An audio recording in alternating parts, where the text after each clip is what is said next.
Call the meeting of tonight's council meeting to order, February 24th, 2020. And up first is Ms. Smart with a presentation of council. So the floor is yours. All right, my name is Amelia Smart, and I'm here on behalf of Sage and Sands Mobile Home Park. So as we already discussed a little bit earlier, Sage and Sands is asking for a additional stop of the YCS community shuttle. We have several tenants that are interested, and being that most of our tenants are seniors or have disabilities, we're asking that the bus stop in the park. Number two is there's a footbridge located at the south end of Collins Road that leads through village to St. Sands Mobile Home Park. If you're not familiar with the location of this footbridge, I've attached or included a map from Google Maps that's a indication of where the bridge is. This area is very dark and has been the scene of several incidences in the past. We have heard from tenants that they now avoid the area completely. We have spoken with a member of the RCMP and have been advised that the area needs footbridge and path lighting. And if these cannot be completed, that the footbridge be permanently closed. Many of our tenants and ourselves use this bridge, and we don't want it closed. The footbridge can also benefit others in Cache Creek if Sage and Sands became a stopping point for the shuttle. We believe people would cross the footbridge into the park instead of walking to the community hall as the distance is shorter. So we're just asking that the council take into account our concerns for public safety and consider installing lighting on the footbridge and along the pathway as requested. And that's it. Thank you. Thank you. To the minutes, council to consider adopting the minutes of the committee of the whole of February 10th, 2020. So moved. Second. Discussion? All in favor? Carried. Council to consider adopting the minutes of the regular council meeting of February 10th, 2020. So moved. Second. Discussion? All in favor? Carried. Business arising from the delegation. We've heard from Ms. Smart and her two concerns. Councillor Kugler, just to reiterate about the transit bus service, if you may. We have been discussing at the BC Transit meeting, the local service meeting, about adding second stops in each of the communities, and I have brought up a second stop at Sage and Sands several times at the committee level, just because I know that there are people there who would like to use the bus but can't travel all the way downtown in order to access it. So it is being discussed. So, and there is a meeting coming up next month for BC, for the local service. And thank you for this, for the names, the signatures, because it will be handy when we meet again and I'm actually able to say this many people would like to use it if it was a little closer. And the second concern was the security lighting, flood lighting for the bridge, the footbridge. And I'd just like to make a motion to... I would like to move that we ask staff to look into this for possible costs. Second. Discussion? Just the only thing that I'd like to add is, for some reason, if we're not able to secure lighting for whatever strange reason may be out there with DFO or otherwise, that the bridge is a way to ensure that Sage and Sands has an evacuation point in an emergency.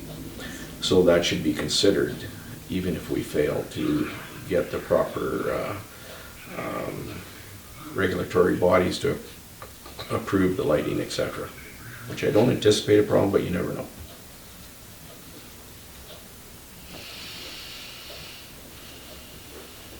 There could be some funding available in using that tact, that it is an evacuation option for That is a good approach. Unfortunately, it's not listed as being as such in our emergency plan, emergency evacuation plan. If they, So it would have to if we be- have it in there, then yes, that would be very definitely a way to approach it to get some funding. The only, the concern, not concern, but my own thinking just off the top of my head for dealing with this would be floodlighting rather than, lighting along the bridge, say from Collins Road, that would light the bridge and the footpath on the far side of the bridge. But we have to be careful how it's angled because there is the hotel right there. And I could be and wrong, but residences as well on either Yeah. side, yeah. So we would have to be careful about how brightly it was lit Yeah. and how it was angled and a bunch of other things. It could be done. And I think in here, were you saying that it's Collins Road and Sage and Sands property? Because I'm pretty sure that's village property right there. There's a Yeah. small public, yeah, okay. It says on there, on the Okay. map, village property. Yeah, The okay. I footbridge. didn't see the map, I was just reading the text. In any case, I'm sure it can be done. It'll just need some tweak to make it work. I don't see it being a big expense either. We'll wait for your recommendation. Okay. Solar lighting. Business arising from the minutes?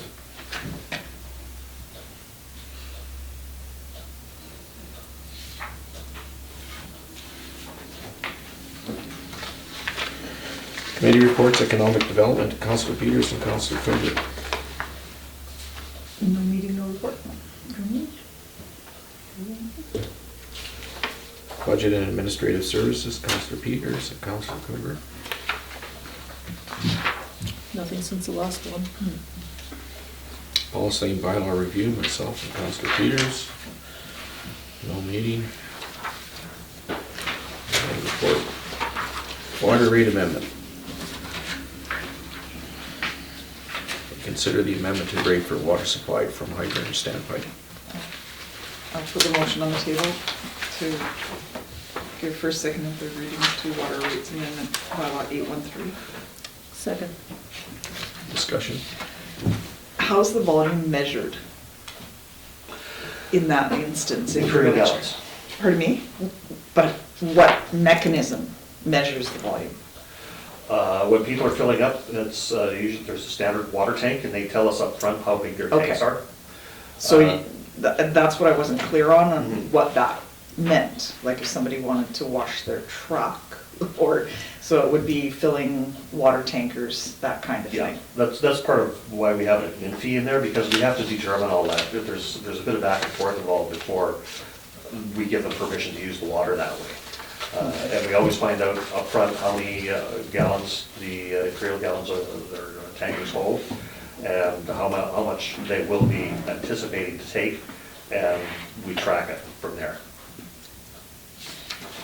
And then, I guess the fire department wouldn't, it wouldn't apply for them if they were doing training or anything like that? No, there are two fire hydrants that we designated for uses like this, Oh. that we've approved with the fire chief. Okay.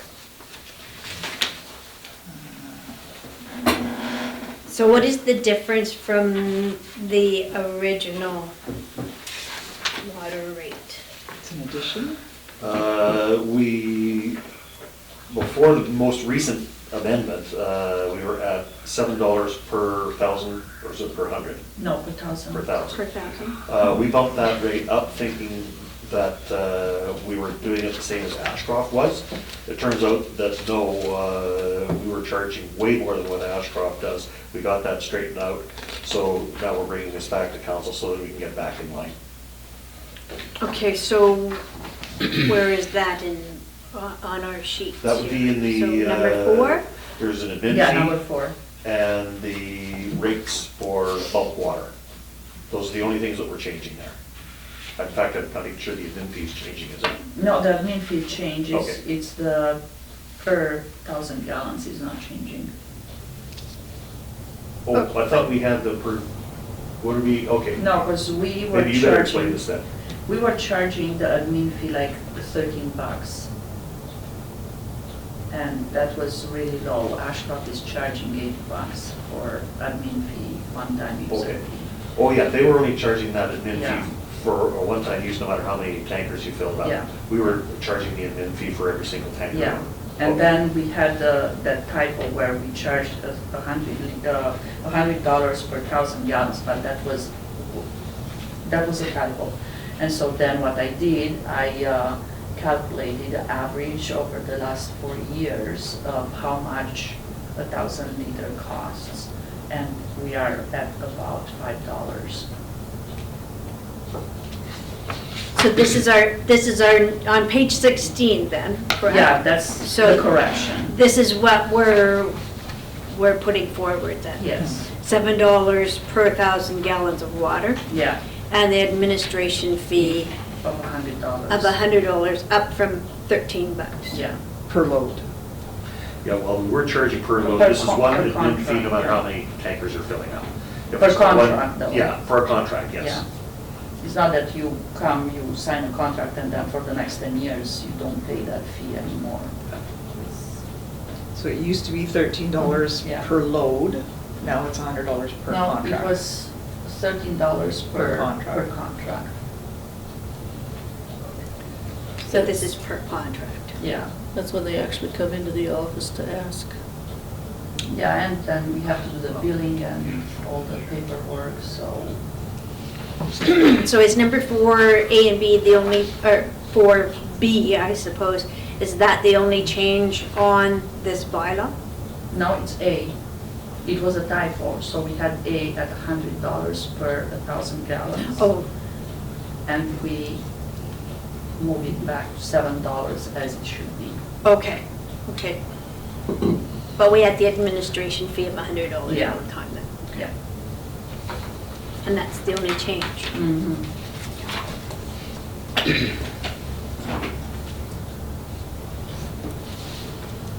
This is my understanding, administration fees just for administration, correct? That's right. Yeah. Okay, so it's to set up the account, administer the account, Invoices. Invoices, et cetera. Collection, reminding if they don't pay. The only, thank you. The only concern I have is that our staff has to, most of the time, these are out-of-town contractors that come in. We have to set them up and ensure that the backflow prevention device is hooked up to the hydrant. We have to be on site when they make the connection, I would think. And at $7 per 1,000, we should have a standard connection fee per, on top of the administration fee.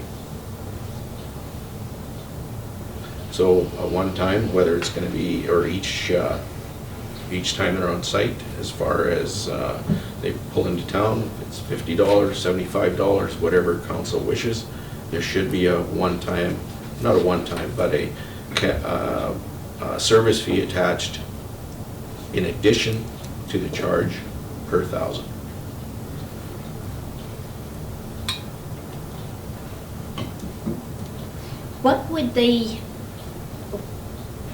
What would they be, they're hooking up to the fire hydrant, correct? And then, I just don't understand what. They what would the use it process- if they were doing dust control, say on a construction site. You would have the water trucks would come and fill, and then they would spray the water on the roads, that kind of stuff. That sort of Yeah. stuff, okay. Yeah.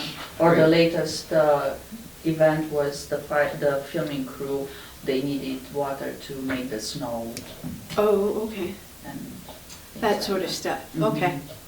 And that's when we noticed the error that we had. So in each instance, there's gonna be 2 times when our public works staff is gonna have to be there, connection and disconnect. So keep that is gonna be a charge we're gonna absorb if we don't add it to this. I will ask Public Works Foreman for his feedback on how much time we actually spend doing the hookup and having them take a look to make sure everything's proper. properly done, and then to disconnect it all. And we'll work out a rate from there. Just to point out though, the per 1,000 gallons of water does include public works wages in there as well as all the other related costs for putting the water into the lines.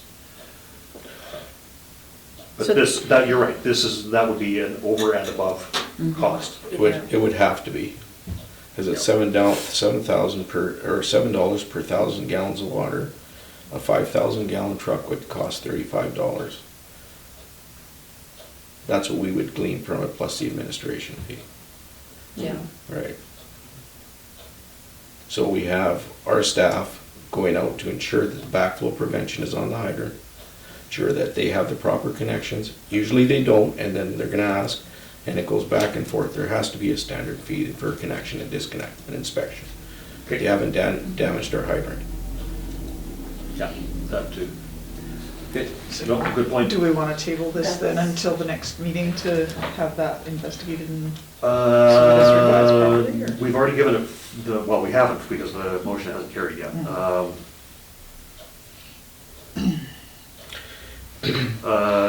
Given that we have Table a and pretty, refer back to staff for but, additional information. but we have a pretty big error with the $100 Yeah, per that's- gallon. Yeah, That perhaps it just needs to be amended twice would be a better route to go. So do the amendments as presented today and then have another amendment to it to add a connection fee if it's felt that the costs reflect it.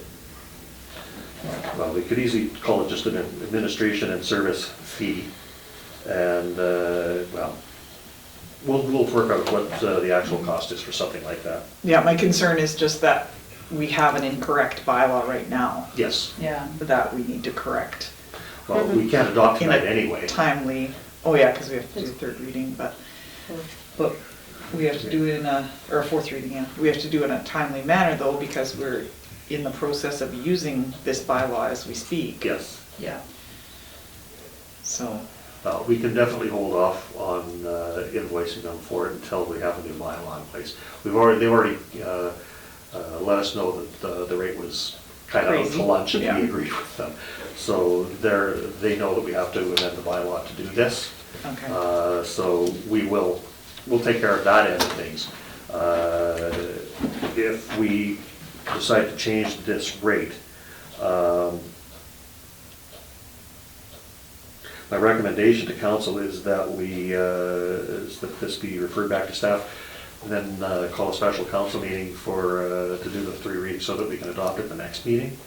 If council is in general agreement, otherwise it's gonna take us a month. Mhm. That would be the best route to go then. Any further discussion? All in favor of, Well, So the what only are we motion on the doing? floor right now is to give first, second, and third readings, to rescind, I guess, to move that item, to table that item and refer back to staff for additional costs. So did anyone move? Not yet, table it. Move to table and refer back to staff to bring forth to a special meeting amended rates. Yeah, for I've got that connection. as Councillor Pittman, Councillor Cooper. Okay. any further discussion? All in favor? Carried. Thank you, Ms. Smart, for your presentation this evening. Those 2 very good points. Thank you. Thank you. Thank you for hearing me.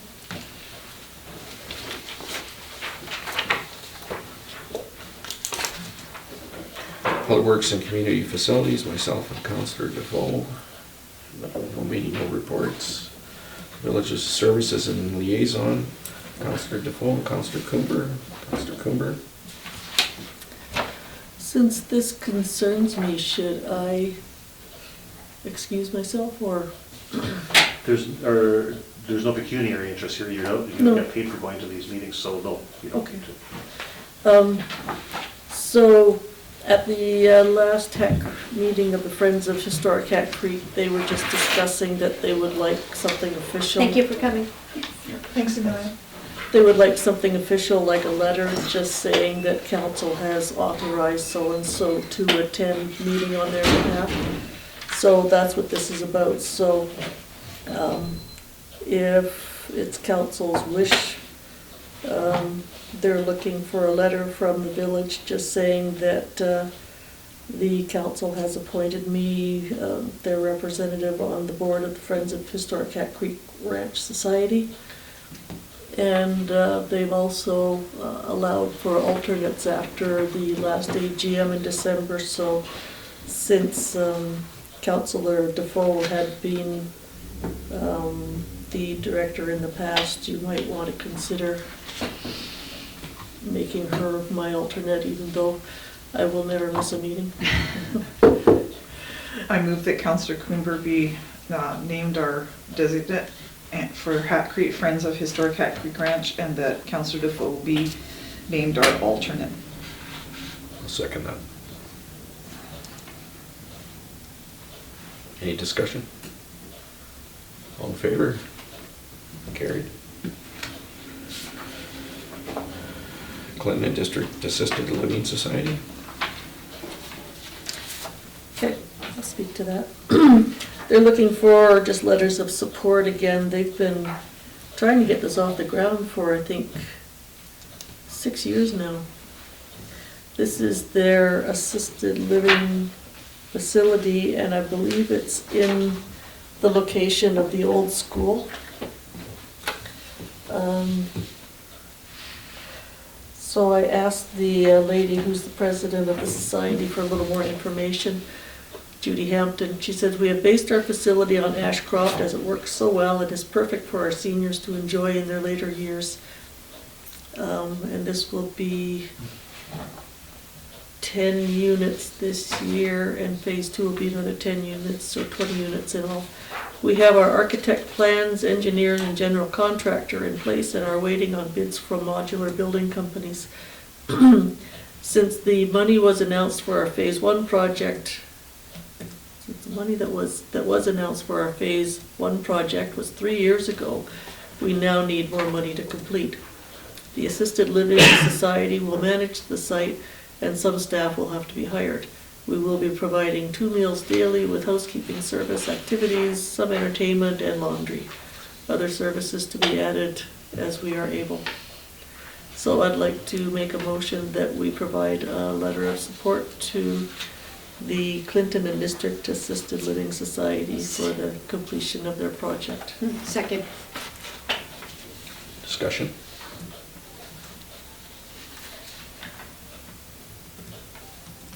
All in favor? Carried.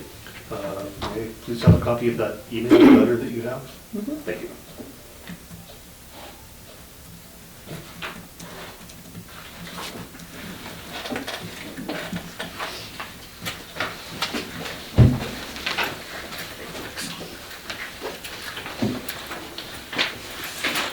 Thank you.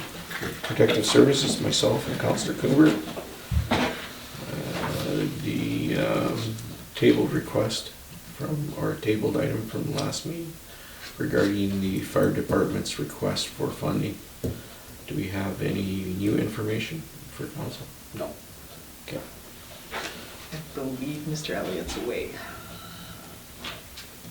Okay. Yeah, he usually goes, To Portland. yeah, Yeah. that's when he picks up the cars for the trophy. Trophies, yeah. Anything further under Protective Services? Under Governmental Relations, Mayor, myself and Councillor Cooper. Just my report. I guess as everybody's aware now, we're looking for a CFO and CAO at the board level. And we have hired Mr. Randy Dell as the interim CAO. So you're CAO and CFO? I thought it was corporate. Sorry, COO. COO, yes. Thanks. CCO, Chief Corporate Officer, okay. Manager of Legislative Services. What was his name? Randy Deal, I think, he used to be Randy. the administrator for the village, or city of Kamloops. And he's just temporary? Interim. Yeah. Good.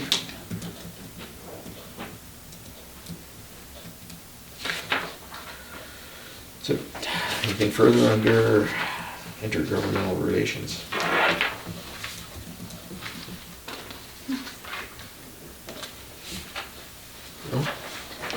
information correspondence? New business? Go ahead, Councilor Cooper. Sorry, I should have brought this up under the historic Hat Creek Ranch. Just want to let everyone know that the Friends and the Heritage Branch have signed a 2-year contract. So things will be normal for the next 2 years. With an option or not? With the 2 years after that in unknown territory. It may be another 2 years, it may not be. Okay, thank you. I always think it gives them a little bit of time to work towards resolution instead of. Any further or new business? Questions from the public?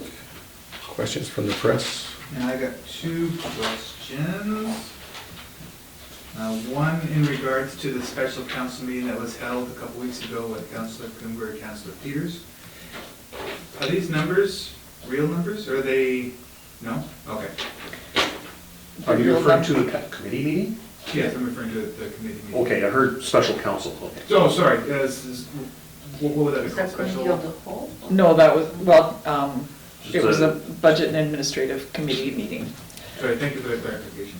That's the spreadsheet, I believe, that CFO Martini provided for us, but there are a few errors in it. Okay. That's what I thought. I just wanted to clarify. And secondarily,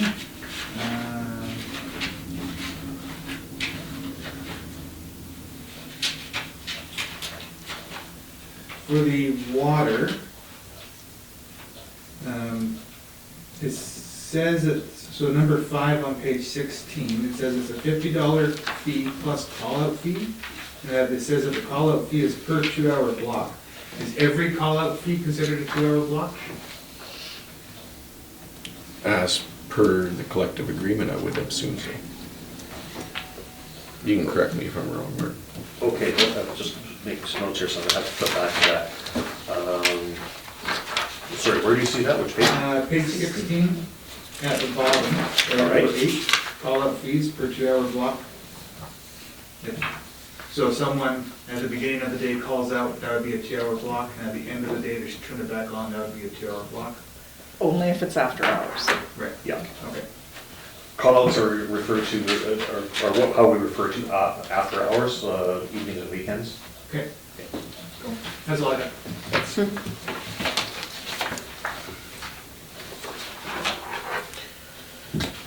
And motion to move into a closed session. So moved. Second. Discussion? All in favor? Carried.